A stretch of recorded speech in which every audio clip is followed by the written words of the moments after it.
Hi, Vanessa Perry here. So today I'm going to talk a little bit about what it looks like for someone to have postpartum depression.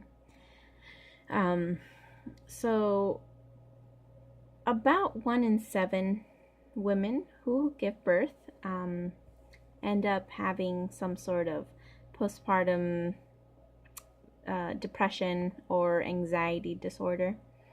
Um, I am from Alaska, so for our particular state, that number is a lot bigger. So we're looking at 1 in 3 or 1 in 4 women who have babies end up with postpartum depression.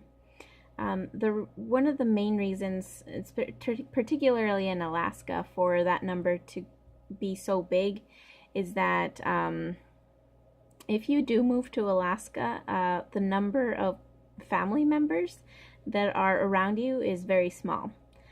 So a lot of them live in the continental USA and don't always get to come up when baby is born. So you don't have that family help that a lot of times is more available if you lived in the continental USA.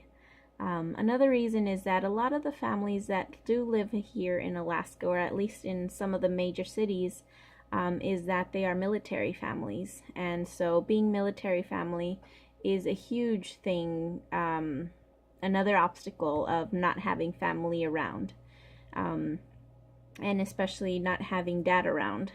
He might be deployed, off training, and so not having a dad to help and just mom kind of having to take care of it with no family around or any sort of support. The other reason is a lot of our families here, the dads or the husbands, most of the time, sometimes it's the moms, but a lot of the time the husband goes off to work on the slope, so the oil field, the oil platforms that we have here that drive a lot of the families that move up here for jobs for that reason. And so a lot of times dads or partners are out 2 to 3 weeks out working, and then they'll be back for another week or two and then go back and work for 2 to 3 weeks. So mom is left all by herself for about 2 to 3 weeks at a time, just kind of fending for herself. And again, that lack of family can really take a big part of why we develop that postpartum depression symptoms, because we have no support.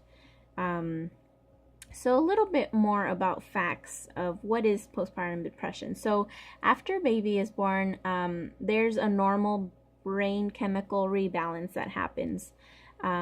Your body's hormones levels are decreasing. You have all this estrogen and oxytocin and just a whole bunch of infused hormones that happen. And so this process for them to get out of your body is about 2 weeks. And so within these 2 weeks after birth, the mood dysregulations that happen tend to be called baby blues. So this is just the first 2 weeks after baby is born. About 80% of moms experience this normal, crash in moods. And usually by week 2 or 3, they're doing a lot better. And all the hormone levels are kind of back to normal.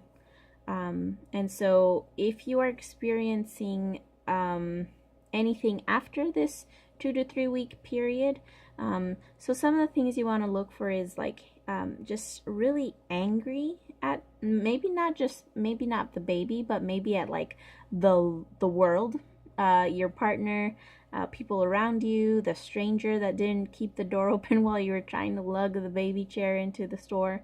So anger, confusion, just like, I'm supposed to be happy right now. Why am I not happy? Why can't I just shake this off? Irritability, again, that just nothing is okay, just everything is wrong. There's nothing anyone can do to make you feel better. Your partner, will bring you food or like pillows, and you're just like, oh, like, get away from me. feeling overwhelmed just with everything. There's so many new changes. Sadness, scary thoughts, thoughts of ending your life, any problems sleeping. If these feelings become the norm and you can't shake them off, and I'm saying a lot of this does happen as a new parent and your role that happens for you, but if you just can't shake this off and it kind of becomes the norm versus thoughts that kind of just float into your head and go out again. We as human beings, our brains work that way. A lot of thoughts come into our head, we acknowledge them, and they leave. However, if they become to a point where that's all you can think about, that's all that your life kind of evolves around, that is when you should seek help. And by help, I mean wonderful resources such as Postpartum Support International. We have a hotline that I'll be posting on the bottom here. That you can call and just get support for whatever state you live in, and it's international as well, and they can hook you up with someone in your area to help you.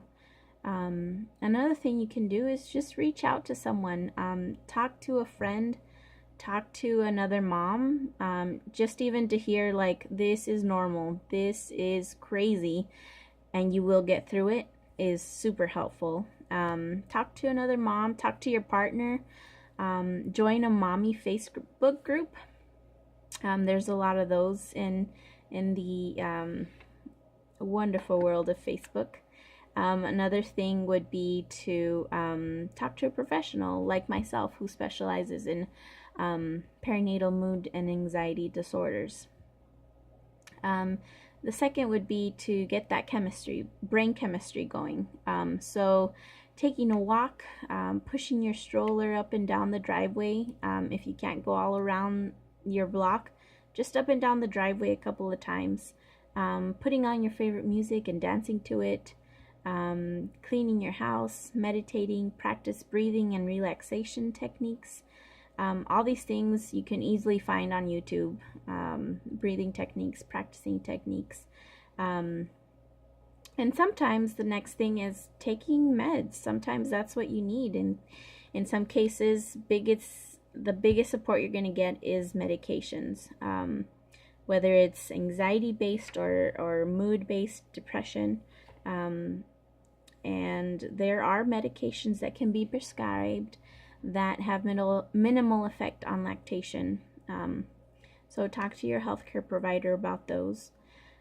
And then some natural options that there are out there. Consider taking supplements such as fish oil, vitamin B and D, essential oils like lavender or orange, stuff like that, or light therapy, especially here in Alaska.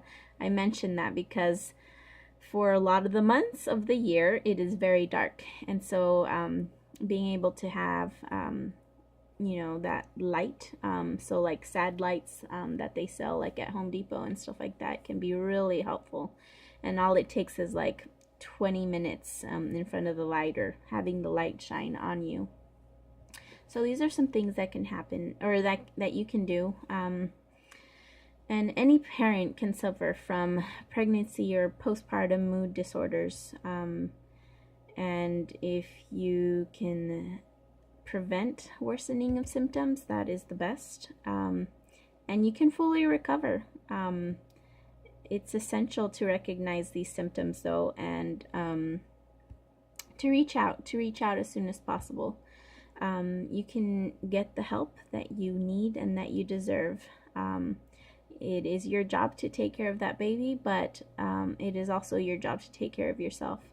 So if you have any questions or comments or maybe stuff that you want to add to this list, please definitely add it below. Thanks so much and have a great day.